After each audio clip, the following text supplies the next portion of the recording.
Hi നമസ്കാരം.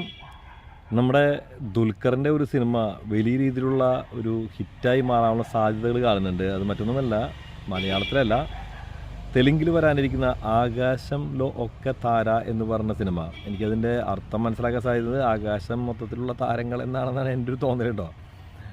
അതോ ആകാശത്തിൽ ഒറ്റയ്ക്കുള്ള താരം എന്നാണ് ഉദ്ദേശിക്കുന്നതെന്ന് അറിഞ്ഞുകൂടാ. എന്തായാലും തെലുങ്ക് എനിക്കതിനെക്കുറിച്ച് വലിയ ധാരണയില്ലെങ്കിലും കേൾക്കുമ്പോൾ ഒരു രസമുള്ളൊരു പേരാണ്, വ്യത്യസ്തമായിട്ടുള്ള പേരാണ്.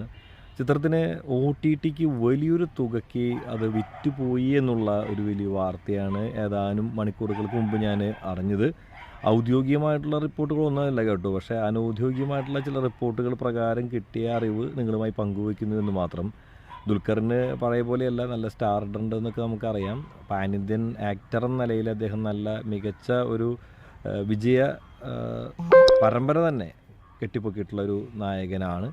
അതുകൊണ്ട് തന്നെ അദ്ദേഹത്തിൽ നിന്ന് ഒരു കിടിലൻ സിനിമ തന്നെ എല്ലാവരും പ്രതീക്ഷിക്കും. ആകാശം ലൊക്കെ താര എന്ന് പറഞ്ഞ സിനിമ ഒരു ഫീൽ ഗുഡ് ഫിലിമാണെന്നാണ് അതിൻ്റെ പോസ്റ്ററുകളിൽ നിന്നൊക്കെ നമുക്ക് മനസ്സിലാക്കാൻ സാധിക്കുന്നത്. കാണുമ്പോൾ ഒരു ഫീൽ ഗുഡ് ഫിലിമിൻ്റെ ഒരു ഫീലിംഗ് നൽകാൻ ആ സിനിമയ്ക്ക് സാധിച്ചിട്ടുണ്ട്.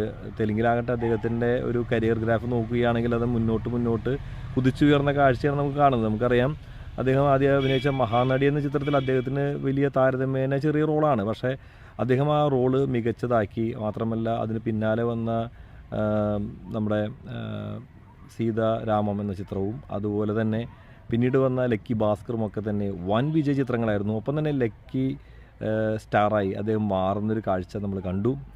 ലക്കി ഭാസ്കറല്ല, ലക്കി ദുൽഖർ ഒരു ലക്കി സ്റ്റാറായി മാറുകയായിരുന്നു. അദ്ദേഹത്തിൻ്റെ ഒരു ചെറിയൊരു ഗസ്റ്റ് അപ്പിയറൻസ് വന്ന കൽക്കി എന്ന സിനിമ, ആ സിനിമയിലും അദ്ദേഹത്തിൻ്റെ ഒരു നല്ല റോളായിരുന്നു. ആ റോളിലും അദ്ദേഹം മികച്ച ഒരു പ്രകടനം കാഴ്ചവെച്ചു. രണ്ടാം ഭാഗത്തിൽ അദ്ദേഹത്തിന് കുറച്ചും കൂടി റോളുണ്ടായിരിക്കും കൽക്കി രണ്ടാം ഭാഗത്തിൽ.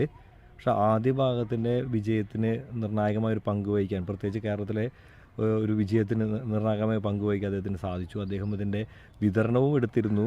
അദ്ദേഹത്തിൻ്റെ വേഫർ ഫിലിംസ് ആ ഒരു സിനിമയുടെ വിതരണവും എടുത്തിരുന്നു. മാത്രമല്ല, ഒരുപാട് ചെറിയ സിനിമകൾ, ഒരിക്കലും തിയേറ്ററിൽ കാണുമെന്ന് പ്രതീക്ഷിക്കാത്ത പല സിനിമകളും തിയേറ്ററിലെത്തിക്കാൻ അദ്ദേഹത്തിന് വേഫർ ഫിലിംസിന് സാധിക്കുന്നുണ്ട്.